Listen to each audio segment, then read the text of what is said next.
Hello, everybody. It's Saturday night at 10 o'clock. This is Starfleet Tactical. I am Chris Weave. I am here solo because Pat's off doing something. I think he said something about airplanes and crew rest and airplane not falling out of the sky and some other bullshit excuse like that. So he wasn't able to make it tonight. In fact, he's not going to be here for the rest of the year. Of course, it's December, so that's not that big a deal.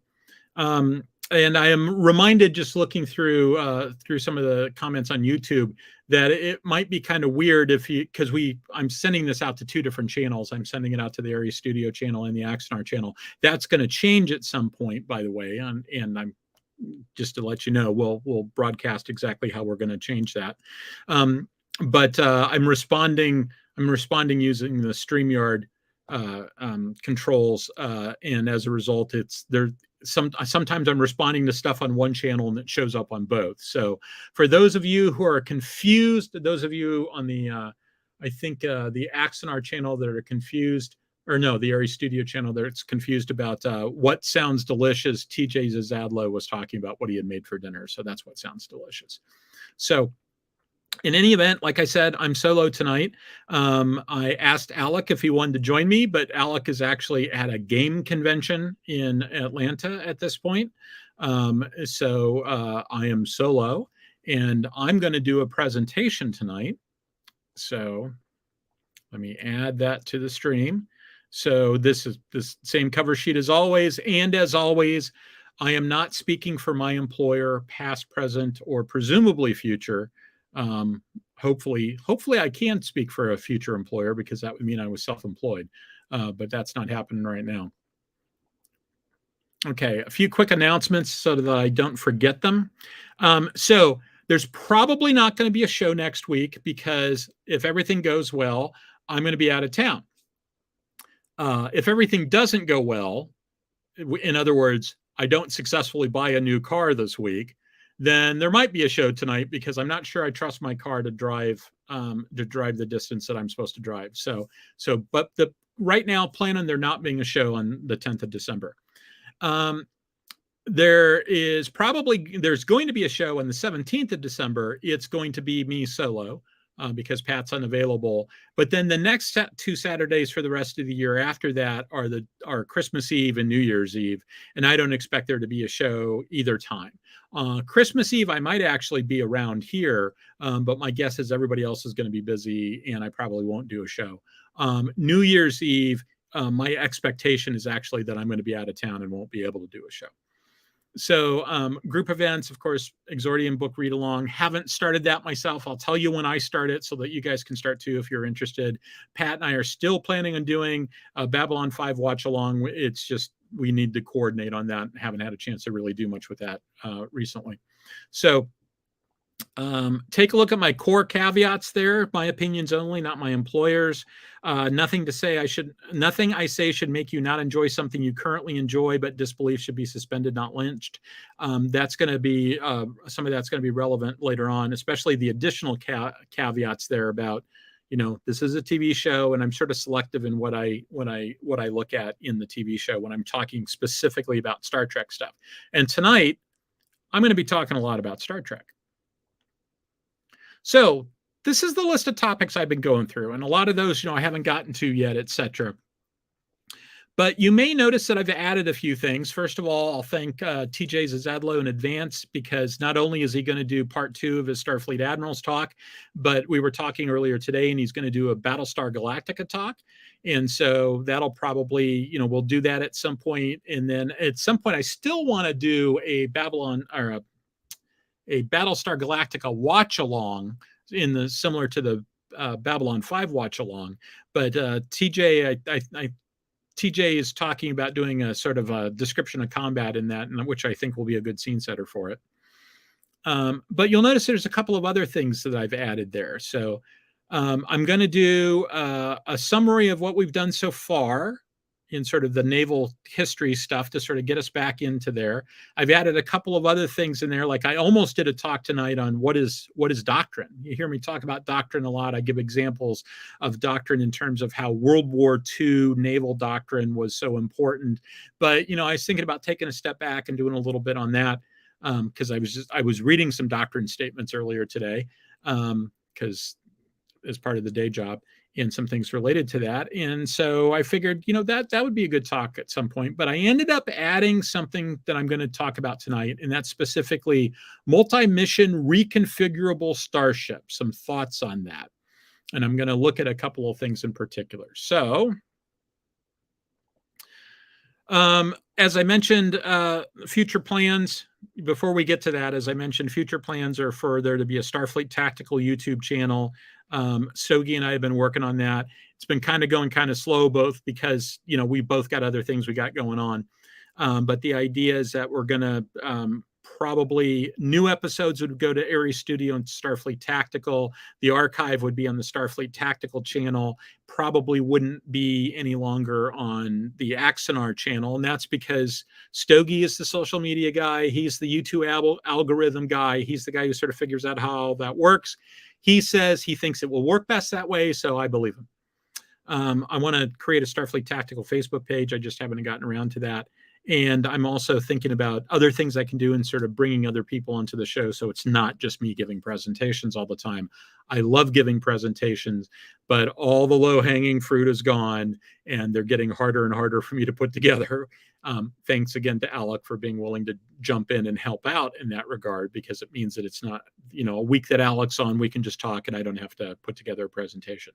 I love putting together the presentations, but they're getting to the point where they're more, it's all good work.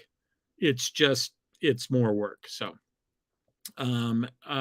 let's see. That's what I want to talk about for now. So now on to some multi-mission starship reconfigurable thoughts, reconfigurable starships, some thoughts on that. So here's the outline of what I'm going to go through. First of all, I'm going to talk about a couple of real world designs. I'm not going to cover every possible real world design out there. I'm going to talk about a couple. I'm not going to go back to some of the modular ship construction stuff, but if you think about that modular ship construction stuff, that's relevant, and I'll mention that when I get to the Absalom class. And then I'm going to talk about some examples from Starfleet. So caveats to this, all the standard caveats I mentioned before apply.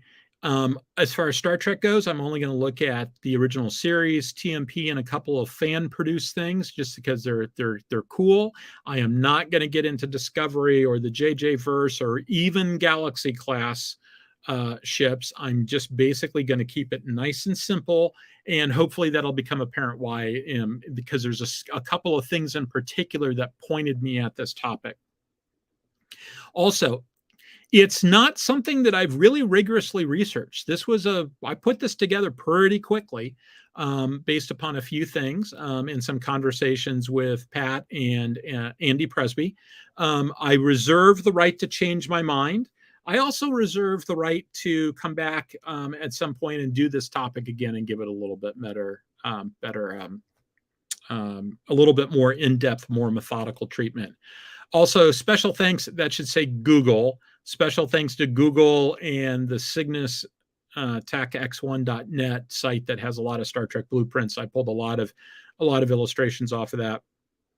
Everything that I show here remains I'm not trying to claim ownership for any of this stuff, any artwork, etc. I've tried to put in who the author is, who the creator is, if I possibly can find that information. Couldn't find any information for a couple of them, but they're not mine. They belong to the people that they belong to. Bob asked the question, any mention to be made of Romulan modular starships? They were very extensively used in Starfleet battles. So first of all, Pat's the Starfleet battles expert, and second, no, I'm not. I'm actually only talking about the Federation. I'm only talking about the Federation because this goes back to some of the Federation ship design stuff that we've talked about, like what makes an explorer and things like that. So it's going to be part of that. One talk that at some point I want Andy Presby to do is he's got an evolution of Star Trek power systems talk that actually some of this stuff comes from him. Some of the illustrations are things that he found and he talks about in his talk. The problem is Andy has 2 children, the oldest of which is 5, which means that Andy is oftentimes comatose by this time on a Saturday night. So one of these times we're going to be able to get Andy on the show, but not this week. I asked. So, okay. So the first of the real world ships I wanted to talk about is a littoral combat ship. And so the littoral combat ship, basically they talk about it in a couple of different ways. There's a couple of different components to it. You've got the C frame, which is basically the ship part. You've got one or more mission modules on board that actually are added capabilities that they can just sort of roll on board and lock into place. And the mission module comes with crew. And then the mission module is part of something called the mission package, because for instance, if your mission module is when you deploy this particular set of Connex boxes, like in the one illustration, you've got those 3 blue containers. Those are all part of the same mission package. When you employ those mission modules, you might have multiple modules, and you might have a helicopter or something else that comes on board. And so it's not just about having an individual module. There could be more in the mission package. There are 2 different classes of this. There is the Freedom class, which the tail end of the Freedom class is the illustration directly down below. The one on the right is the Independence class. And the Independence class is a catamaran. You can't see it from the top view, but from the front view, you can see that it's got a main hull, but then it's got 2 outriggers to provide extra stability. So cats have advantages and disadvantages. The advantage is that they can have a lot more above water capability for lower in water displacement. The disadvantage is all those parts of the ship have a tendency to want to move separately. And as a result, they're prone to things like cracking and stuff like that. Yeah, TJ points out trimaran. It's a trimaran. So I guess technically a catamaran is a bimaran. So it's a trimaran. Trimaran hull, Bob says trimaran hull form is fantastic. It is, but like I said, it does come with some problems in that regard. They also have the problem with this particular ship in that the tunnels where the water jets are made out of steel. The rest of the hull is made out of aluminum. Not only do you have the problem with aluminum hulls are prone to cracking, you've got the problem of galvanic corrosion, because the intersection between those, it actually sets up a current and it dissolves the aluminum. And the first time they took that hull out of the water and put it in a dry dock, they discovered great big gaping holes in the back where the aluminum had dissolved because of the galvanic corrosion. And so the Navy, the manufacturer had suggested that they use an active protection system where they actually run a current through the hull. The Navy didn't want to do that because of cost, so they used a passive section where you put zinc anodes on the hull. The idea is that they're sacrificial, which means they dissolve instead of the hull. The problem is aluminum and zinc are close enough together in the periodic table that the seawater didn't know it was supposed to be dissolving the zinc. It thought it was allowed to dissolve the aluminum. And so the Navy ended up building a water-soluble ship. And so, yeah, lots of problems with that ship. I only included the tail end of the Freedom class because that's where all the interesting stuff is. That's where all the multi-mission modularity is in the tail end. As you can see, there's a huge flight deck on the Independence class, and there's a lot, and underneath that flight deck, there's a huge bay there. The bay is somewhat smaller on the Freedom class. I've never seen either one of these 2 ships in person. So, I mean, not even pure side. So I don't have a good feel for them at all. Okay, let's take a look real quick at a ship that I want to maybe come back to at some other time, and that's the Absalom class command and support ship. So it's approximately a frigate. In fact, TJ was telling me earlier today that he had read, and I hadn't realized this, but apparently They did a follow-on class of ships where they basically took out this multi-mission deck and just turned it into a frigate. But as you can see, this thing is a relatively small ship. It's a little bit bigger than the LCSs. The two LCSs are like 3,500 tons and 3,900 tons. This ship is more like 4,500 tons, but that's still way smaller than a destroyer. But it's got a huge amount of capability there too. And these guys specifically did a couple of things that are different than how the US approached it. First of all, they put in a ramp. That ramp is part of the ship's equipment, which means they can back up to a pier and they can load and unload stuff. And the other thing is they explicitly are looking at it as something that they can use to move vehicles and stuff. And so that's a very, very interesting concept there. So why is that interesting? Well, think about this in Star Trek terms. Think about this in science fiction terms. If it's hard to get to another planet, if it takes a while, you might want to have a little bit of ground capability along with you. In fact, I'm reminded there's a science fiction trilogy of which the first book is called A Small Colonial War, done by an author named Robert Frezza, who was a lawyer for the Army, published by Del Rey, I believe, in the early 90s. And in A Small Colonial War, they talk about how hard it is for even starships to get places. It's really expensive because of life support and other things to take large amounts of people. So basically, when they deploy military forces to deal with these colonial situations, they generally deploy a small number of troops, but they equip them with the absolute best stuff because they know they're going to be outnumbered on the ground.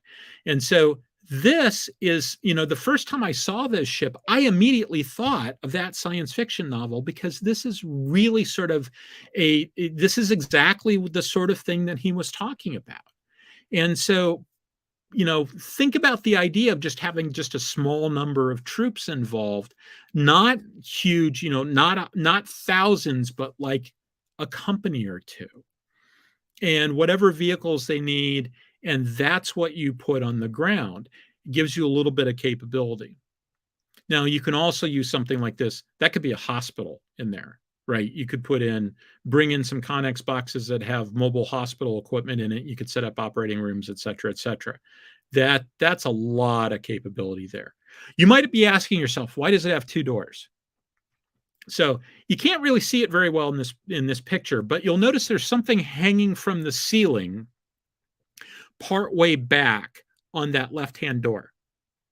And what's hanging from the ceiling, you can't really see it, but there's basically a trolley that moves on rails on the ceiling.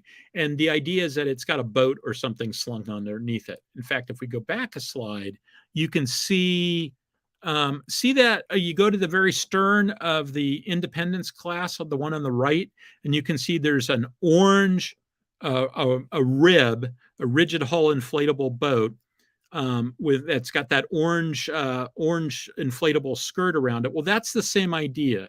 It's got rails that extend out the back of the ship, and those rails have a crane, and they can lower it onto the water. And then they can lift it back up again and bring it back in. That's exactly what the Absalom class has, so that they can deploy boats. And then they can also just pull up pier side and open the big door and move stuff in. This, incidentally, the weapon systems are all Standflex. And those of you who've been here for a while and can go back, can think back to when I did the modular ship construction talk a long, long time ago now. Standflex was one of those ship construction techniques. It's the one the Danes use. And the Standflex, the idea behind Standflex is it's not quite hot swappable, but the idea is that the ship can go in for like a couple of days, and they can swap out the weapon systems. And it has 5 of these Standflex sockets that they can put stuff into. So you've got Standflex, which is sort of routine swappable. You've got Miko, which is a German system that is really more of a construction technique. You can pull stuff out. It's it's modular in that way, but that's really like you go into the shipyard for a month or two and you can reconfigure the ship. And then you've got sort of like US modular ship construction techniques. That's really all about making the construction easier. It's not really about modification. Both MECO and Stanflex let you say, I think we need more anti-aircraft capability. We need more anti-aircraft frigates. Let's take them in and swap them out and give them an anti-aircraft fit. You're not going to be putting a radar on, but you can change what type of missiles, whether you have a gun, stuff like that. Let's see. Yes. Bob said, much faster than even changing Aegis VLS loadouts. Yes and no. You can, in part because it's hard to do VLS at sea. Especially since they took the crane off the late model ones. And if you fire a bunch of stuff, it can take a while. I think, though, they're probably still faster if you've got a pierside crane redoing VLS. The thing with VLS is that not all missiles are created equal, so you have to prep each tube, each cell for the type of missile it's going to get with like an extender or something like that. You want the tops of the missiles to be at the top of the cell. But not all the missiles are the same length. So there's prep work you have to do and program it in, et cetera. TJ points out that it can take basically a 35-meter long boat, 34 meters, 35 meters long. It can take something like that. That's pretty good size. I'm sorry, 35 feet, not 35 meters. Okay. Now let's talk about some Star Trek stuff. So first of all, let's sort of baseline. Let's talk about the Constitution class a little bit. So the A, B, and C there are from the making of Star Trek. Those were drawn by, I believe, Matt Jeffries, the original designer. The ones on the right come from some other place. I found it on the net. The connection, the information down below should tell you exactly what they are. I think all of these drawings are fine drawings that do a good job of illustrating the concepts that I'm talking about. I think they have some interesting attributes about them that I'm going to point out. And if it sounds like I'm specifically saying stuff that I could argue is a critique of the images, so that if somebody complains, I can say it is fair use because I'm critiquing the artwork. If you think that, then you are a very perceptive human being. So in any event, if you look at the secondary hull of the Constitution baseline, so look at the illustration A, you can see that the hangar deck is actually quite small. It doesn't really have a whole lot of space there. You can see, if you go down to illustration B, you can see it's big in regards to the shuttlecraft, but you don't really see a whole lot of places where they might store shuttles, other than just, off to one side. There could be some more space there than there is. The secondary's hull is quite big, and they're not taking up very much space of it. The other thing to notice about that secondary hull is the decks are nice and even in the primary hull. They all appear to be about the same height, but you don't see that in the secondary hull. In the secondary hull, you see variable deck height, which is the sort of thing that you would expect in an engineering space. That's one of the things that's very noticeable about ships, is that the engineering spaces are basically big open spaces. They put in some equipment and they put people places around the equipment. And the people place might just be a catwalk, so that you can get around a piece of gear, or get between pieces of gear, etc. You go to the places where the people normally live and work. Those places look more like buildings, in that there's regular corridors and there's rooms off the corridors, etc., etc. So you go up into the saucer section, and that's what you see. You go down to the secondary hull, and I suspect there's lots more instances where there's big equipment there, etc. Now, I'll note, that's not what you see in the Franz Josef blueprints. I love Franz Josef. I love those blueprints. They are totally, totally bogus. I don't expect that it looks like that. In fact, he's got a really bad case and has sort of set what's been a problem with Star Trek blueprints across the board, and that is everything looks like a building. So things are designed to fit in rooms, and if you have a big thing, you just make a bigger room, as opposed to sort of like sometimes it's a huge room and it's really just catwalks. You almost kind of get that a couple of places, but it's very rare, and it doesn't really show up that way in those Franz Josef blueprints. And we're going to talk about that a little bit more. The other thing to notice is if you look down at number E, or letter E, the side-by-side comparison of the original Constitution class with the refit Constitution class, one of the things that sticks out to me is the fact that, and it's hard to see it here, but you can see it better on C, is that the warp nacelle pylons really are aimed at the center of rotation of the rotational body of the secondary hull, right? They're aimed at the center of the circle of the secondary hull, whereas in the refit, they really go to the top of the hull. That's actually really important. That gives you some insight as to how things look like inside the hull. And we'll talk a little bit more about that going forward. And I realized I think there's an illustration I should have included, but I forgot to. But in any event, that'll be important going forward. Oh, one other thing. So if you look at that nice curved hull, secondary hull on the Enterprise, the original Enterprise, that's a beautiful hull form, and the model doesn't look like that. And I only learned that about a year ago. I only realized that about a year ago. The model is just basically a sort of lopsided cone. It doesn't have that nice sort of curve on the underside as it sort of comes up before it gets to the scallop at the end. That is just a beautiful, beautiful shape. And that is actually not on the model, because that's a harder shape to do. The other one is just really more straight sides in the actual shooting model. Okay, so this is what Probert, I think it was Andy Probert who did the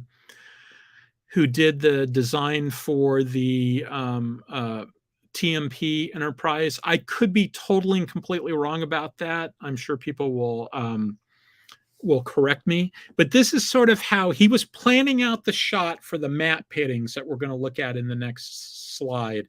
And so this is how he was sort of redoing the secondary hull. And you can see you've got the vertical intermix shaft towards the front, and it goes straight up through the pylon. And then you've got a horizontal intermix shaft that goes along the top of that secondary hull until it gets to the nacelle support pylons. And that is along the top of the hull, right? If you're looking at the old Enterprise, the implication is that it wouldn't have been along the top of the hull. It would have been down the center of the secondary hull, because otherwise you end up with this funky, if it was along the top, you'd have to have like a curved connector to get into the pylons. Whereas this one, it goes right to where there's a wide joint there, and it's perfectly fine. It's a very nice setup. All that green stuff there is extra space that they created in the secondary hull in support of the shuttle bay. And we're going to take a look at that in just a second. Okay. So on the right-hand side, upper right-hand corner, letter C, that is an actual set. And you can see what's the set and what in the other two illustrations are matte paintings. So the two glowing vertical cylinders are turbolift shafts. You've got at the very back, you can see there's a shuttle coming in. It's coming through the shuttle bay. And the idea is that you've got all this modular storage capability here. And and supposedly there's a floor that rolls out along the sides. Now, I think Andy said that he did the calculation, and those doors on the side are kind of funny. You know, those places for more modules on the sides are kind of funny because that's pretty much at the limit of the hull. And so why they have the doors there when that's like the width of the hull in that location is unknown to me. But that's not okay. That I'd need to sit down and sort of play with that a little bit to make sure that I whether I believe that or not. I also wonder about the weird shape of those containers. Why would you have them curved like that? That means that they, even if you can load them in from either direction, now you've got, so you may not have a left or a right, but you probably have a top or a bottom. And if you take the bottom ones out and they sit down, it seems to me that they're not as stable as the other ones would be. So I don't understand why they're curved like that. I would have just made them square or rectangles or something like that, as opposed to exactly what they did there. But that secondary hull is really opened up, and it's really all about storage. If you look at it, what you've got is in the secondary hull, you've got an engineering plant that takes up basically a big chunk of the top of the secondary hull. You've got the main deflector, which takes up a big chunk of the front of the secondary hull. You've got the windows down in below the forward green section, and that appears to be like an arboretum or something down there, for crew purposes. It's a place you can go and have a picnic and sort of get away from it all. And the rest of this secondary hull is basically support systems and the shuttle bay and all the stuff that goes along with it. That's a huge, huge reconfigurable space. And I could easily see a situation where, this is the equivalent of bringing in modules that you can put in place. You could have hospital modules, you could have accommodations, etc. You could bring in extra life support, portable life support units, do whatever you need to do to make that space a usable space. Now, what did the original Enterprise have there, right? Remember I said, if you go back to here, oops, sorry, where did I miss it? Oh yeah, you go back to here, that doesn't look, that doesn't look like a big open space. You've got a very small hangar deck at the very end. You don't have a big open space there, right? I wonder at what point in the process was this illustration drawn? And I wonder if they ever came to regret the fact that that illustration had been drawn that way. Because it seems to me that this makes a lot more sense to me. You've got the section that's the people section. This is the mission support section. And this, incidentally, is the reason why, part of the reason why you have a big secondary hull. Like, the Miranda kind of has the equivalent in that they've got that extension off the back of the saucer section, so that it's got that, it doesn't have a main deflector, so it's got some speed limitations there. It's got that big section in the back, so maybe they buy back some of that capability that way. But there's a lot of ships you'd look at and you go, yeah, maybe it's got the endurance, but what it doesn't have is the ability to reconfigure for whatever it needs to reconfigure for. It doesn't have the ability to bring in a bunch of mission modules, or to bring on ground forces, or to bring on, colony needs a specific set of equipment, and so you guys are going out there, so you're gonna go and deliver that equipment. It doesn't have that flexibility that this deck gives you. Okay, so now we're going to look at something specifically called the USS Exeter. It's one of these refit constitutions. It's a model done by a guy named Thomas Metello. There's the URL. It's modelermagic.com. Metello's done a bunch of stuff there. This is something it's about 11 years old now. Now, note, what I'm showing you there is not that model. I believe that's not Metello's work on this page. Metello's work starts on the next page. This is a side view of, I believe, the Enterprise, if I remember correctly, and I believe if I remember correctly, I flipped the image so that I could match it up orientation-wise with the other image. I believe that this is something that Doug Drexler did. I think I got this one from Cygnus X1. So, and like, the quality of the artwork here is just fantastic. They did a fantastic job of matching the matte painting to the set there. Like I said, I think the images could be a little bit the images. The cargo containers could be a little bit different, but using my critical eye to analyze and critique this image, it looks pretty good to me. And the same can be said of these images here. Okay, and of course, that's Doug Drexler's work. So Doug Drexler does a fantastic job. I do question, although it's not his decision, why you would ever put spotlights on stuff in space, because there's nobody there to really see it anyway. I would think that those would be things that are only used when you're in space dock. You can sort of see through the windows there. You can see the Arboretum a little bit there through the windows. So now let's take a look at Metello's stuff. So Metello's a model maker, like a physical model maker. And he made this wonderful model of what he thinks that all looks like. And he basically took that drawing that I believe it's Probert did and created this model. This is fantastic work. I think this is all scratch built. So kudos to him. My critical eye says that this is really good work. And I wish I had this level of skill in being able to do something like that. But you can see that's a huge mission space that takes up most of that secondary hull.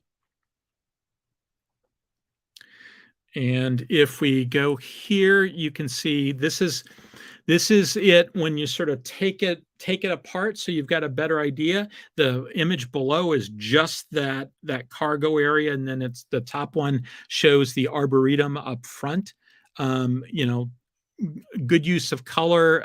You can see that he cared about the cutaway. He didn't do the rest of it. He just did the part that he was going to show through the cutaway.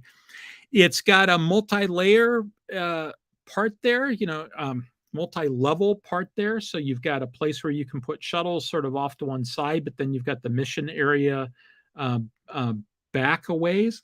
My guess is they just use anti-grav capability to move stuff around in there. But you'll note that if you go back to the Franz Joseph, there's a physical turntable. In fact, you see that in the episodes on the original series. You see that there's a physical turntable that turns the shuttlecraft around, and I think there might even be an elevator in that original one. I can't remember. So I think there's actually might be a level underneath where they can store stuff. I don't remember. So going back briefly, Rob Davidoff points out that the Miranda-class hull is larger than the Enterprise hull by volume, if he remembers correctly. You do indeed remember that correctly, and it is indeed possible that you're correct that whole back section with the shuttle bays is broadly equivalent, if not actually larger, to the secondary hull. And so from that standpoint, I think there's actually a pretty good chance of that. It would be interesting to see how they actually move stuff around there. I don't know that anybody's ever done anything that looks specifically at whether there's like a reconfigurable space in there that you can use. It might have a big hangar bay, but this specifically is a place where they've sort of figured out that they can put stuff in there and they can use it they can make it purposely reconfigurable as opposed to just having a large flight deck. So I don't know about the Miranda.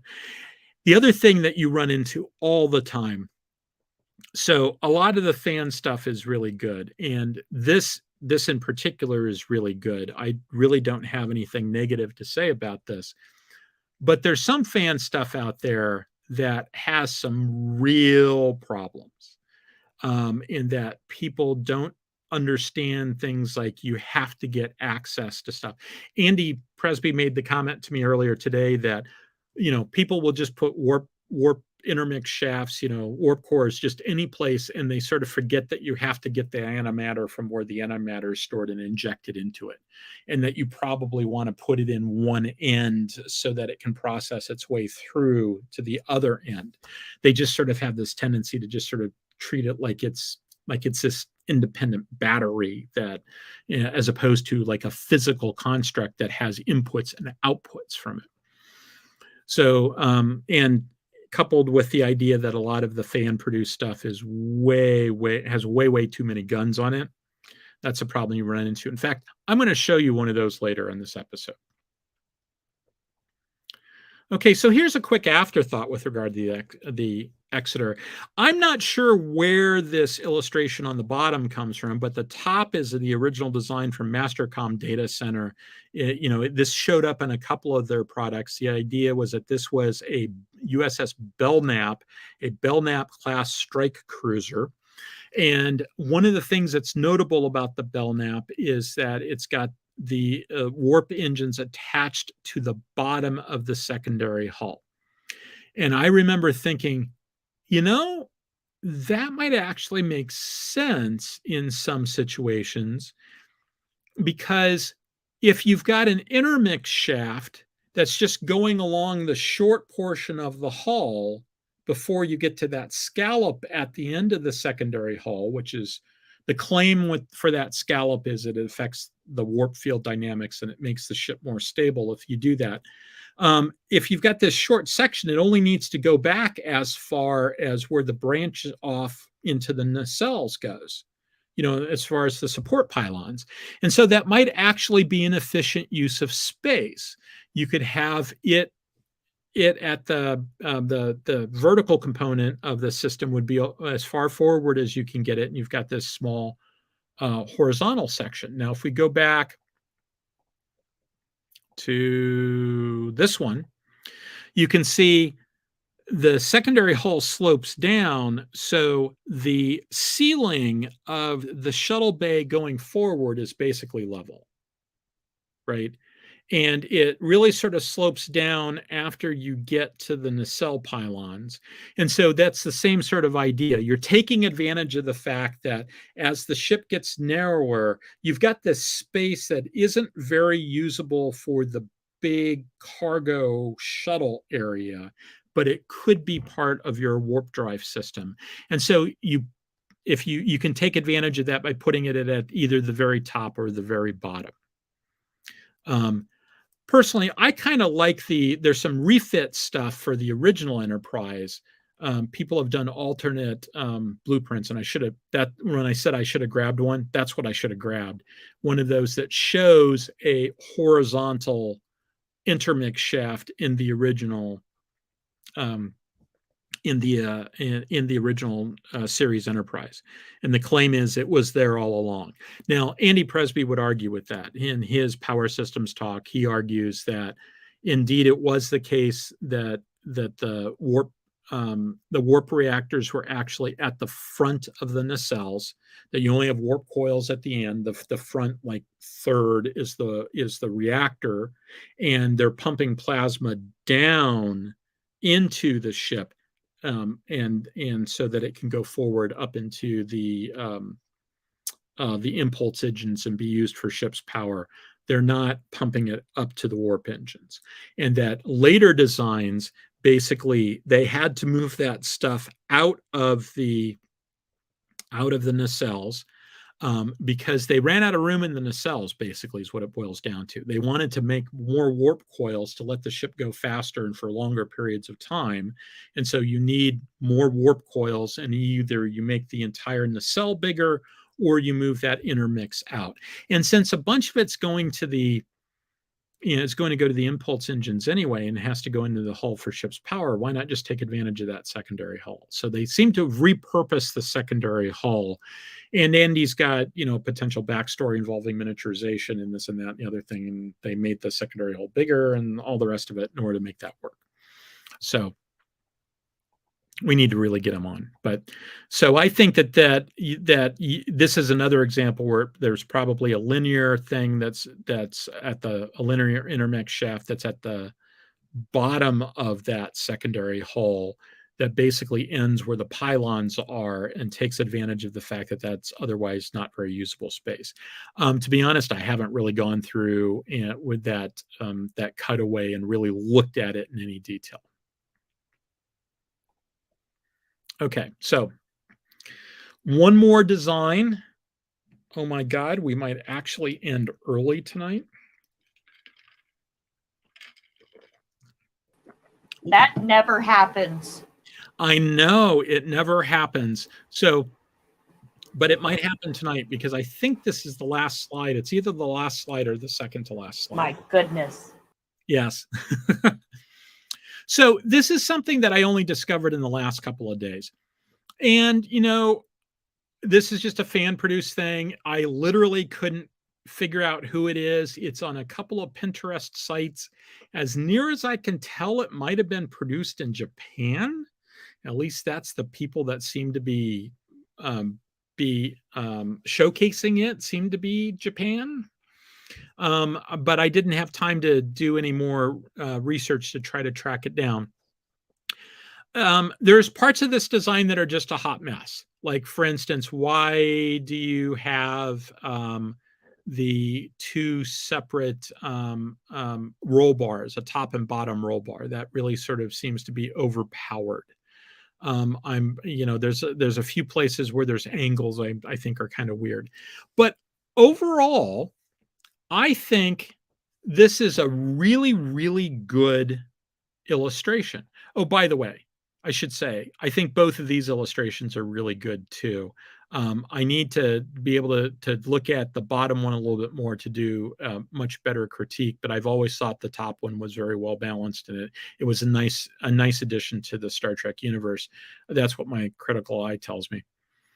Okay, this one, there's clearly some issues where okay, maybe that's a little much. And it's also not clear to me. There appears to be a pylon supporting the primary hull, but it also kind of appears to me that the primary hull kind of rests on top of those secondary hulls. So I'm not sure why you need that pylon extending back, etc. But there's other things about this design that I really, really like.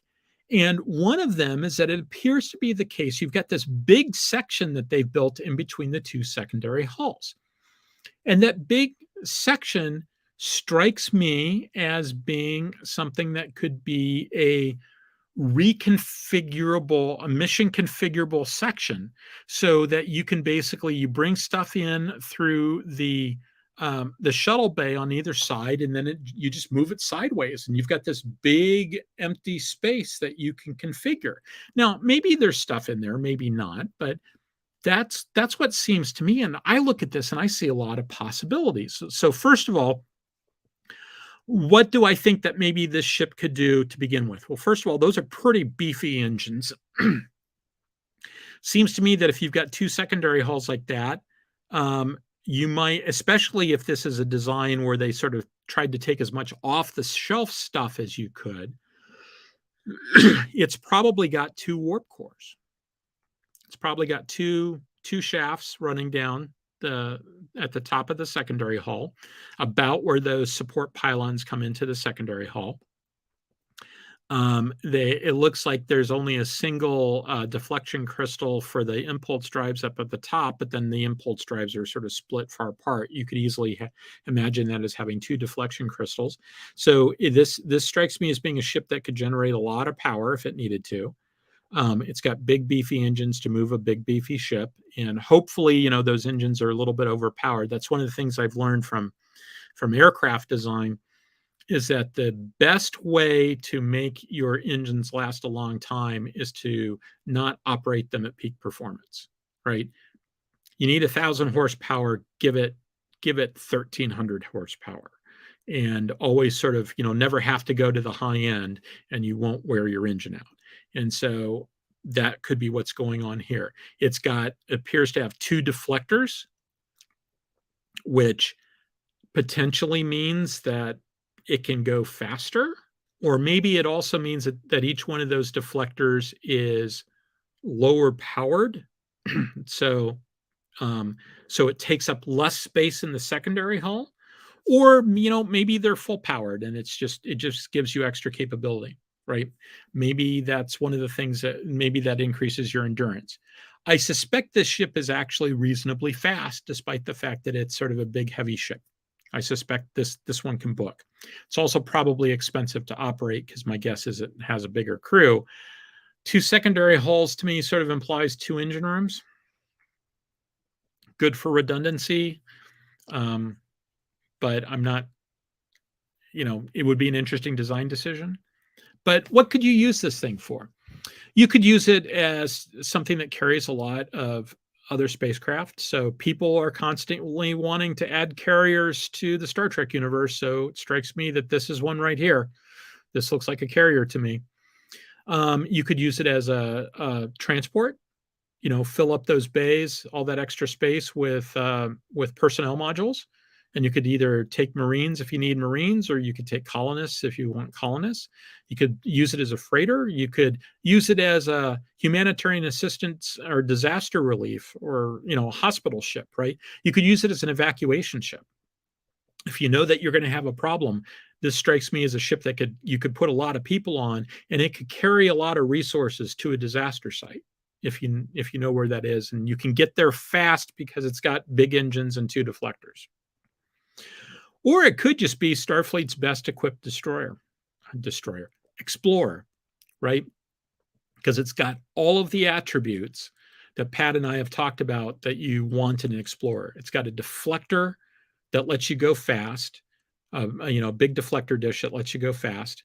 It's got a big secondary hull that gives you lots of room for power systems and lots of room for ancillary equipment, et cetera, et cetera. I mean, imagine those illustrations earlier of the Probert map paintings, except now you've got 2 of those bays and a section in between that you can just fill with cargo modules or whatever. It's probably got a really good endurance.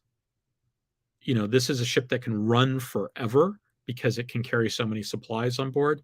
Altogether,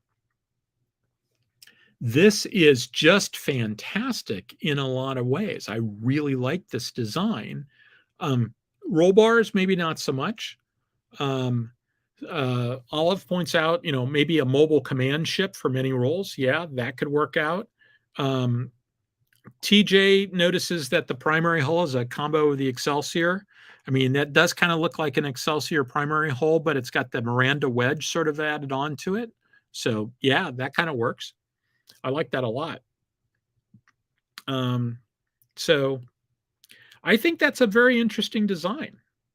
And like I said, I can't remember where I found it. I stumbled across it on Pinterest because Pinterest is constantly trying to feed me stuff like this. I went, okay, and looked at it and went, yeah, I like that. The more I looked at it, the more it grew on me. So if I ever decide I'm going to write Star Trek fanfic, I've got my ship now, or something that looks kind of like it. So David Lingyel says, I think it's a transformer. It transforms into 2 starships. We do have that with the Prometheus class. For what it's worth, I absolutely hate the idea of the Prometheus class and this idea of the multi-vector attack. I hate the idea because the thing is, if you really want that capability, you're better off just assigning ships in pairs.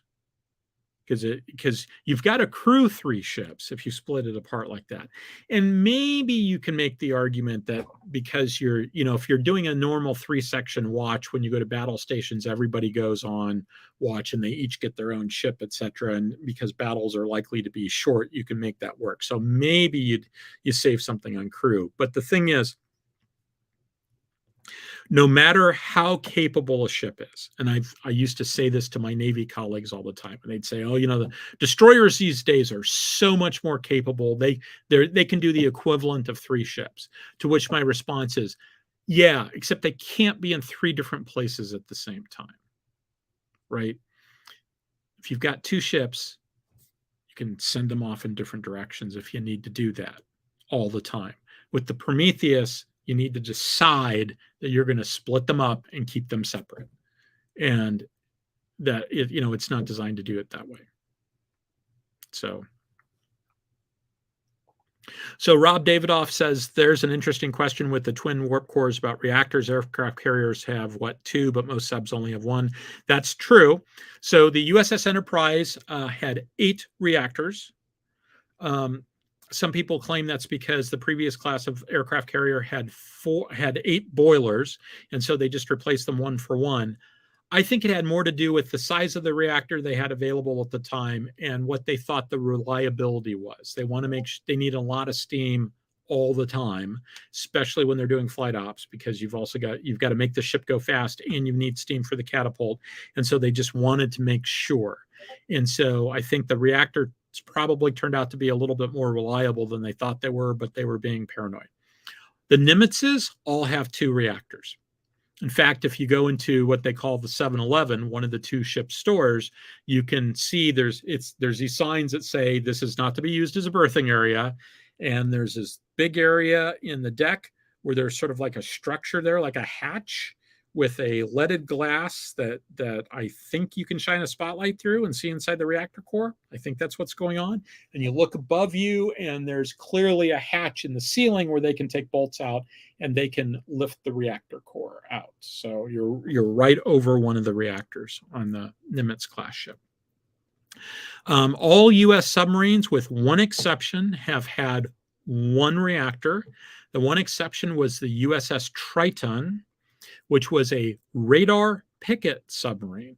So what the hell is a radar picket submarine? Well, in World War II, we had a problem with you'd send out a destroyer as a picket to be the early warning radar ship, and the Japanese would come along and using either bombs or kamikazes would beat the crap out of it. We lost a lot of, it was a very dangerous duty because you were basically alone and unafraid all the way forward. But it was essential duty because you were the guys that said, yeah, there's an airstrike coming in from a long distance, and gave you time to prep for the airstrike. And so somebody came up with the idea like, hey, why don't we put a radar in a submarine? And then when they can report, hey, there's a strike coming in, and they just submerge and the airplanes can't get to them. We built one of those. It was a 423 feet long, if I remember correctly. We decided that it was such an incredible capability, we didn't need to build any more. But the cool thing about the Triton is it did the first around the world totally submerged tour. And its CO when it did that was Edward L. Beach, aka Ned Beach. Ned wrote Run Silent and Run Deep. He wrote a couple of other novels. He has a building named after him at Annapolis.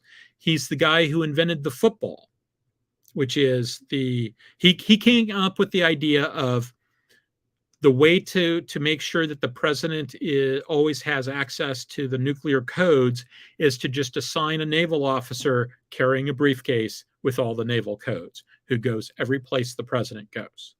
So Ned Beach came up with that idea. Met him twice, I think, if I remember correctly. He's passed away, but he was still going to events at the Naval Historical Society, Naval Historical Center, I think is what it was called at the time. It's changed its name since then. At the Suitland Naval Yard this was 2002-ish, I think. So he was still very active back then. He died a few years later, but he was still very active back then. And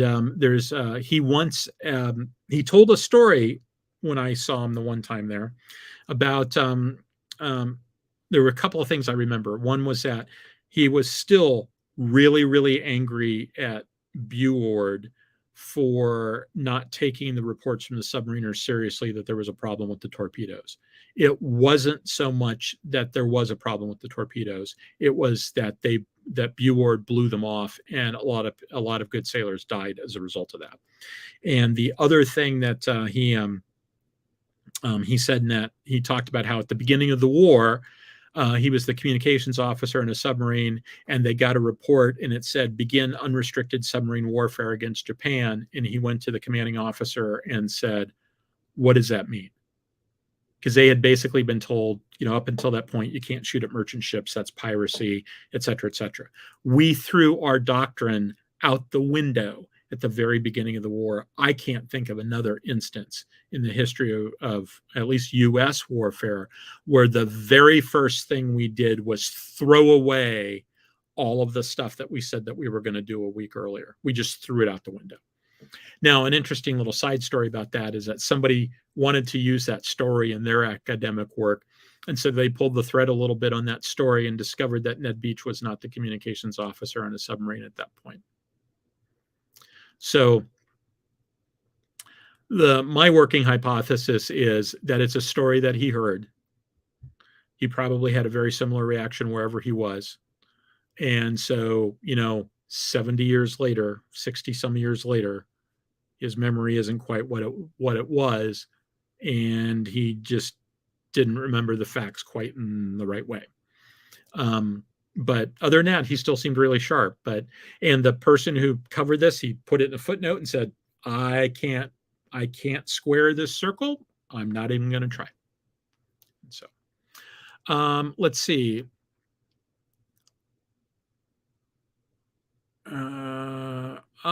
Okay.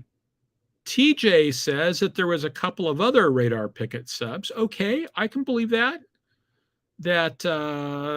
Sailfish and salmon, I can believe that there might have been more than that. I'm not sure. I don't think the others were nuclear powered, were they? Maybe it was nuclear powered, because I think it was an SSNR, which I also think, if I remember correctly, SSNR is the official designation of the USS Seaview from Voyage to the Bottom of the Sea. So, okay, let's see. All right, I'm taking a quick look here real quick to see if there's any. Seeing real quick.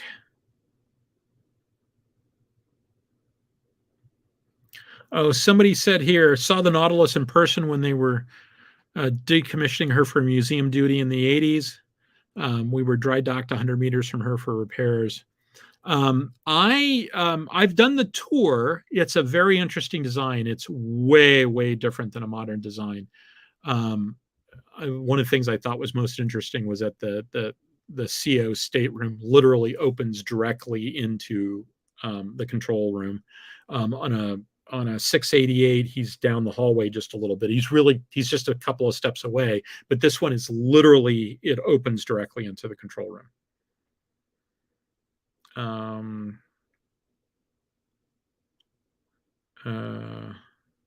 Okay, I'm crawling backwards.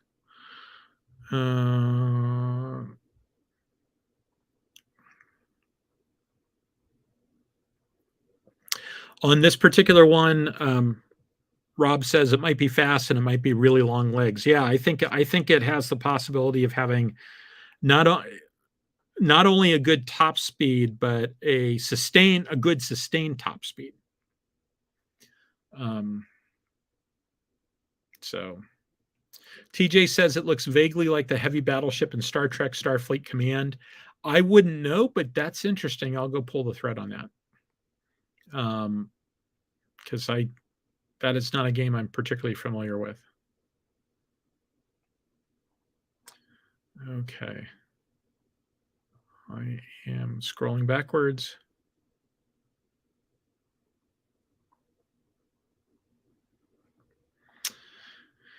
Okay, TJ points out Mr. Scott's Guide to the Enterprise has a lot of the secondary hull as storage in the Connie refit. Yeah, I need to pull that out. I've got a copy of it, and I need to pull it out and take a look at it. I hadn't thought of checking that one.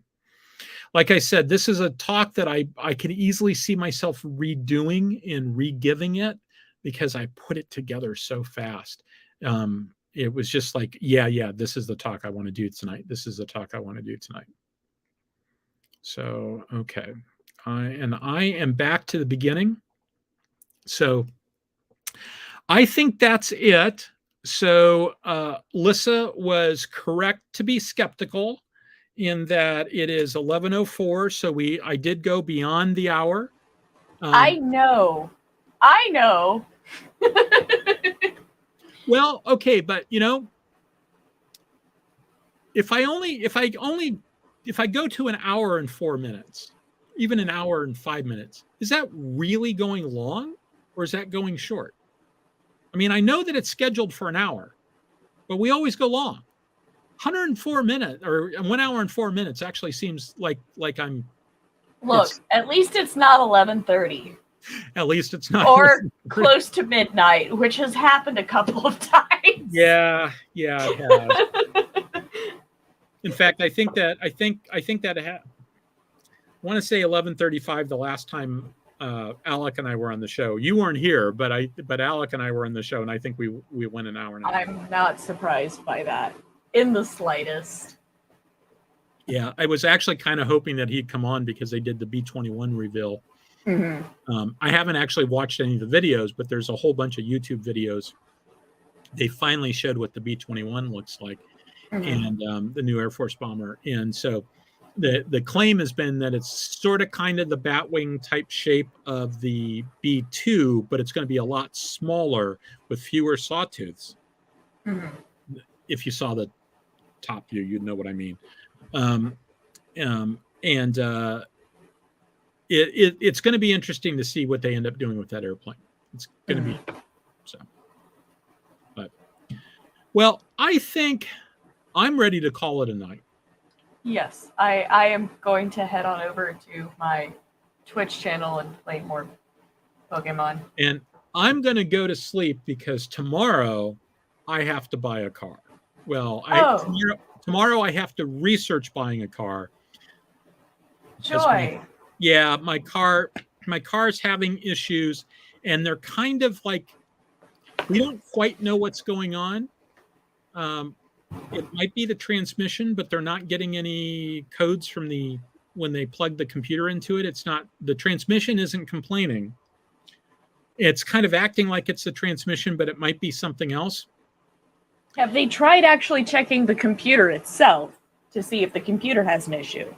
Well, and that's consistent because when I give it gas and it doesn't go, the engine doesn't seem to be revving either.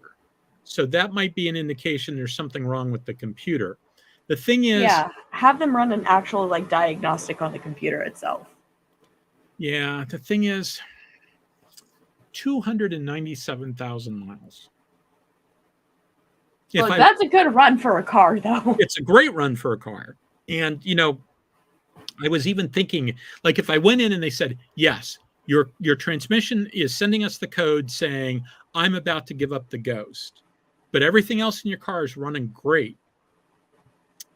On the one hand, I'd have to be crazy to replace a transmission in a car with 297,000 miles on it. On the other hand, I'd love to be able to say, oh yeah, my car, 450,000 miles on it. That'd be fantastic. I'd love to be able to say that.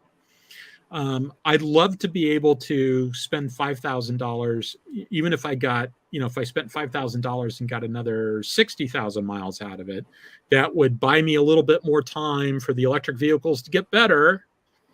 I'm not going to say the electric vehicles get better. I would say the infrastructure get better, because that's the issue when it comes to electric vehicles, actually. Both would be good. Both would be good. And the other thing is, I'm still in my rental property, right? If I were in a house, I'd probably just say, all right, time to buy the electric car. Might have done that 6 months ago. I'm not in a house. So each and every time I needed to charge the car, I would have to go to a charger. Yep. So not viable. Yeah, that makes a lot less interesting to me. So, and there's there's a Dutch company that's going to start producing a solar car. Now, the solar cells are not good enough that you can just sort of drive in the sun and you just keep running. Yeah, it doesn't work like that. They are good enough on a sunny, the claim is that on a sunny day, you could extend the range by a couple of 100 miles. I'm not sure I believe that. And I suspect that that's under a set of conditions that are. It says up to, and there's a very, very tiny asterisk with very tiny writing. Yeah. This is not the usual amount. Yeah. But, the thing is, if you drive it to work and you park it in a parking lot and the sun is shining in on all day. Yeah. And, maybe it gets you back some of what you spent getting there. That might actually make it more viable for somebody, somebody who's hasn't bought a house yet, right? Yeah, exactly. All right. It is 11:10. It is time to declare victory. Thank you very much, everybody, for joining us this evening. It's always good to see you. Reminder, no show planned for next week. The only scenario where there's a show next week is that I fail in my car purchase. So let's hope there's not a show next week. And on top of that, we'll do a show on the 17th of December. That's the plan, and that will be the last show for the year. And then we'll see in January. So thank you very much, everybody. Live long and prosper, guys. Good night. Good.